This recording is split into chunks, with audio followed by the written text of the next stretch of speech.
तबूक के मौके पर ना ऊँट पे बैठे थे, पीछे रह गए। ऊँट सुस्त था, थक गया, चल नहीं रहा था।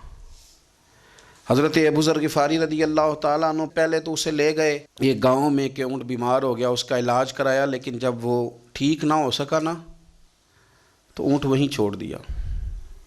हुज़ूर सल्लल्लाहु अलैहि वसल्लम के पीछे ज़रूर पहुँचना है मैदान तबूक में। तो जो सामान था वो सारा पुश्त पे रखा और अकेले ही चल दिए, तने तन्हा और पैदल। सामने से गर्द उड़ती हुई नज़र आई तो लोगों ने कहा हुज़ूर पता नहीं कौन आया है। फरमाया तुम्हें नहीं पता, मुझे तो पता है ना, अबू ज़र ग़िफ़ारी आया है। अबू ज़र ग़िफ़ारी आए। फिर हुज़ूर ने फरमाया यमशी वाहिदा व यमूत वाहिदा व युबास वाहिदा। फरमाया ये तन्हा चलते हैं, ये तन्हा ही दुनिया से जाएंगे, तन्हा ही उठाए जाएंगे। तन्हा तन्हा चलते हैं, तन्हा ही दुनिया से जाएंगे, इंतकाल तन्हा ही उठाए जाएंगे। जो बहुत ज़्यादा सख्ती करने लगे सहाबा पे, बहुत ज़्यादा। तो हज़रत उस्मान गनी रज़ी अल्लाह ताला अन्हु ने फरमाया कि आप अपने मिजाज के लिहाज से तो दुरुस्त हैं, पर जो चीज़ आप तारी करना चाहते हैं, जब शरीयत गुंजाइश देती है तो आप क्यों इतनी सख्ती फरमाते हैं। तो फरमाने लगे ठीक है, फिर मुझे रब्ज़ा जाने की इजाज़त दे दो। रब्ज़ा एक बस्ती थी, जंगल था, वहाँ कोई आता जाता नहीं था। असी किसे दे कुछ नहीं जला गए तो ना कुछ साडा दर्दी। हुज़ूर ने कहा था ना यमशी वाहिदा, तो अकेला चलेगा, रब्ज़ा चले गया। हज़रत सैयदना उस्मान गनी ने कहा ये कुछ बकरियाँ ले जाओ, दूध पी लिया करना। फरमाया उस्मान मुझे माल की तो ज़रूरत पहले दिन से ही कोई नहीं, मुझे तो रब रसूल की ज़रूरत है, उनकी करम नवाजियाँ मेरे साथ रहती हैं। तशरीफ़ ले गए, वहाँ तन्हा खजूर के खुश्क टुकड़े खाते, इबादत करते, अल्लाह को याद करते। बड़े बड़े लोगों ने आके कहा कि अबू ज़र आपकी बड़ी शान है, हमारे साथ चलें। फरमाया छोड़ो, कहाँ मंशूर हम और कहाँ हंगामे मोहब्बत के, एक हुजरे में रहते हैं, खुदा को याद करते हैं, ज़रूरत कोई नहीं, जहाँ हूँ ना वहाँ मैं ठीक हूँ, हाजत नहीं। विसाल का वक्त आ गया, दुनिया से जाने का टाइम आ गया, अकेले हैं, बीवी है और बेटी है, जंगल का इलाका है, हज हो गया, रास्ते बंद हो गए, बीमार हो गए। अपनी अहलिया को बुला के कहने लगे अब मैं बचूंगा नहीं, अब जाने का वक्त आ गया है।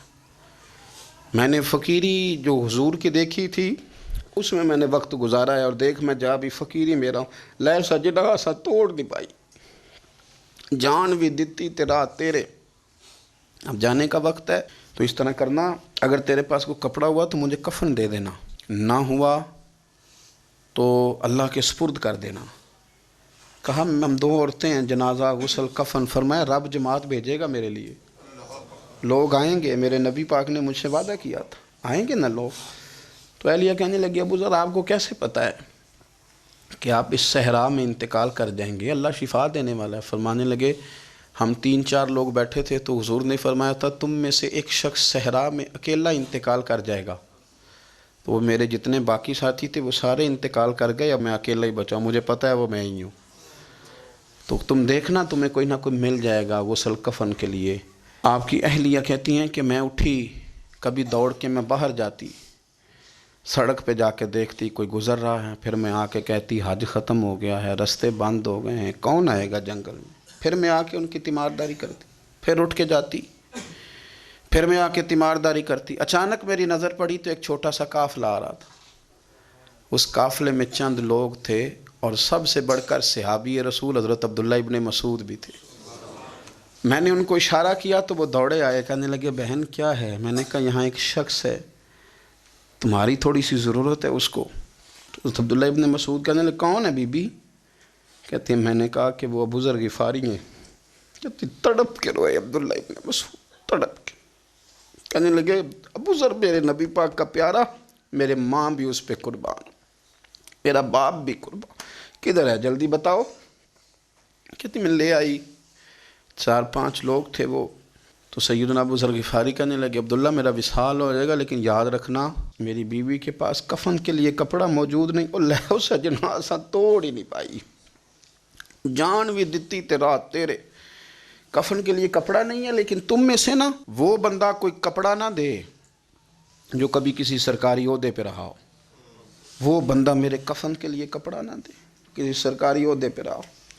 ایک انصاری جوان کہنے لگا ابو ذر میں کبھی کسی عہدے پہ نہیں رہا، اگر آپ میری چادر قبول کر لیں کفن کے لیے تو میں ٹھیک ہے، میں نے نا حضور کے طریقے پر زندگی گزاری ہے، چپ کر کے میرا جنازہ پڑھ دینا اور مجھے کہیں اور نہ لے کے جانا، اسی کسی دے کچھ نہیں جے لگتے تو نہ کوئی ساڈا دردی یہیں کسی صحرا میں جنگل میں یہیں کوئی قبر کھود کے مجھے دفن کر دینا، مجھے جانے نہیں ہے کسی جگہ۔ حضرت عبداللہ ابن مسعود رضی اللہ تعالیٰ عنہ نے جنازہ پڑھایا، اور اس درویش کو جو 5ویں یا 4تھے مسلمان ہیں ان کو وہاں دفن کیا۔ جب خبر پہنچی نا مدینے تو سب سے زیادہ آنسو مولا علی نے بہائے، سب سے زیادہ حضرت علی نے۔ لوگوں نے کہا اتنا کیوں روتے ہو؟ فرمایا 2 ہی تو بندے تھے جو اللہ کے راستے میں کسی کی پرواہ نہیں کرتے تھے، اب ایک ہی رہ گیا ہے۔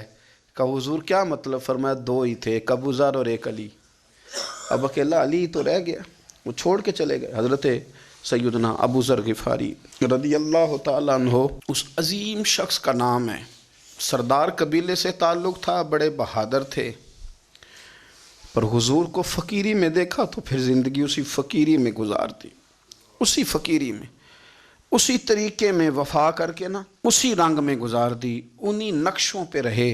اگرچہ جائز تھا، بڑے بڑے لوگ تھے، حضرت عبد الرحمن ابن عوف بڑا مال تھا، حضور نے ان کو جنتی کہا، ان کے پیچھے نماز پڑھی، سب ٹھیک تھا، پر فرماتے تھے یار میں انکار نہیں کرتا، پر میرے نبی نے فقیری کی، حضور نے ایک وقت کھایا ایک وقت بھوک کاٹی، تم کس طرح بھر بھر کے پیٹ کھاتے ہو، تم کس طرح اتنی آسانیاں دیکھتے ہو؟